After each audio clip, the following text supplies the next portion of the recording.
Bonjour et bienvenue sur Sensab. Alors aujourd'hui, nous sommes avec Alexandrine Herbin qui est sophrologue. Alors qu'est-ce que la sophrologie? Alors, la sophrologie est une méthode, une technique mise au point par Alfonso Caicedo, qui était en fait un neurochirurgien, qui était espagnol, et qui a décidé, en fait, comme il modifiait énormément les consciences des gens par les médicaments, par les communs ainsi uniques, il a décidé d'aller avec sa femme, qui était professeure de yoga, qui était donc très avant-gardiste à l'époque, de partir en Asie pour découvrir les nouvelles techniques de modification d'état de conscience, c'est-à-dire par le biais de la respiration, de pouvoir en fait arriver à un état de détente et avec d'autres techniques complémentaires. Il est revenu d'Asie et il a mis au point une technique très européanisée dans laquelle il y a deux stades en sophrologie qui est un départ de la relaxation très importante avec un conditionnement par la respiration, par une détente musculaire et qui permet en fait la mise à distance des émotions, des événements et une reconnexion à son corps.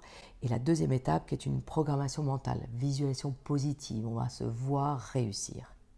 Alors pourquoi vous avez choisi cette pratique en particulier? Quel est votre parcours? Alors mon parcours a été un peu courant, on va dire. À l'époque, quand j'ai commencé à travailler sur moi, j'ai effectivement ouvert la porte de la psychanalyse, de différentes psychothérapies. Et puis avec la création, en fait, avec l'ouverture des imageries cérébrales, des IRM, on s'est rendu compte qu'en fait, il y avait des zones du cerveau qui n'avaient pas été élaborées et surtout qui n'avaient pas été découvertes. Et on a mis au point des techniques, des méthodes, des nouvelles techniques qu'ils s'appellent des thérapies brèves. Ces thérapies brèves ont une force énorme et vont aller très vite s'adresser à l'inconscient en filtrant, en fait, un peu en sournoisement, en allant détourner la conscience. Donc, un peu la berner, entre guillemets, c'est-à-dire qu'on gagne un temps fou, car la conscience est là pour venir nous aider, nous protéger, mais qui est souvent source de conditionnements négatifs, de refus, d'obstacles, de tourner un peu en rond et de répéter souvent les mêmes choses.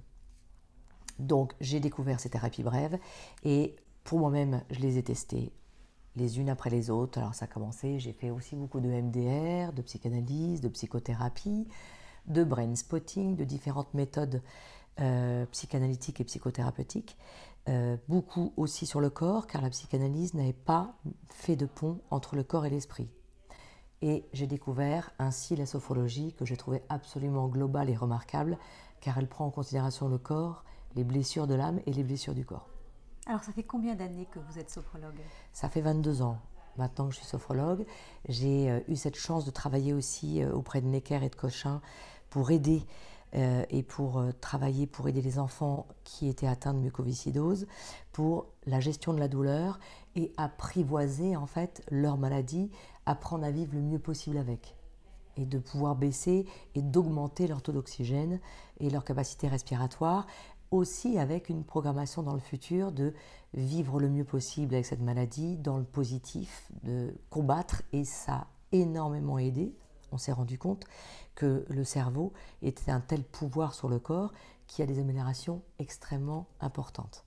Est-ce que par rapport aux gens qui viennent vous voir, qu'est-ce que vous avez vu comme progrès intéressant par rapport à leur pratique de la sophrologie? Alors, en fonction des cas, effectivement, en fonction de la demande, je peux avoir beaucoup qui travaillent sur la demande est portée sur le sommeil, sur la détente, sur le recul par rapport à leur vie. Le sommeil s'améliore nettement puisqu'ils repartent avec un outil qu'ils utilisent chez eux. Une notion aussi beaucoup de peur, d'attaque de panique, de phobie, où effectivement j'ai cette chance énorme, c'est de pouvoir travailler avec des patients qui peuvent quantifier et visualiser, verbaliser leur progrès, puisqu'ils voient un avant la sophrologie et un après la sophrologie, que effectivement un phobique de l'ascenseur va pouvoir désormais prendre l'ascenseur, va pouvoir se retrouver dans une foule sans angoisse, des gros PDG ou des personnes qui ont du mal à s'exprimer en public vont enfin pouvoir trouver l'outil, la méthode pour dépasser leur peur, leur trac. Voilà, il y a toute une série en fait de phénomènes psychologiques un peu difficiles qu'ils peuvent dépasser et grâce à ça, grâce à cette technique, on peut effectivement voir les progrès pas à pas ou un palier et puis tout à coup un autre palier. Et là, je les autonomise et je leur dis, on va s'arrêter là. Je pense que l'objectif est atteint. Au bout de combien de séances on peut... C'est une bonne question. Beaucoup de patients me posent la question.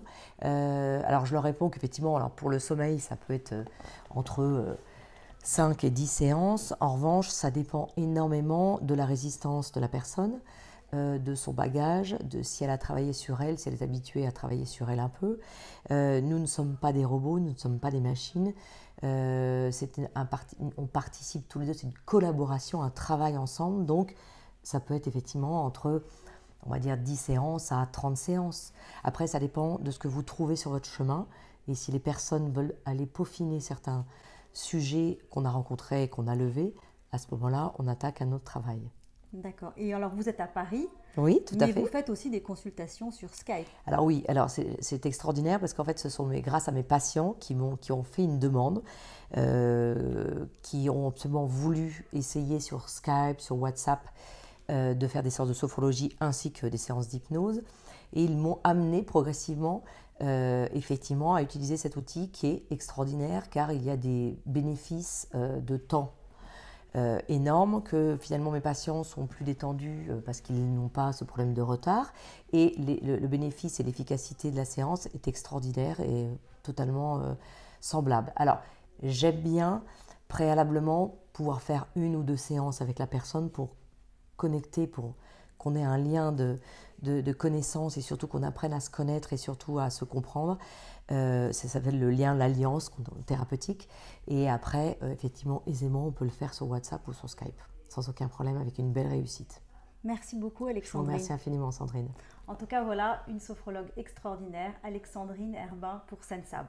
Merci.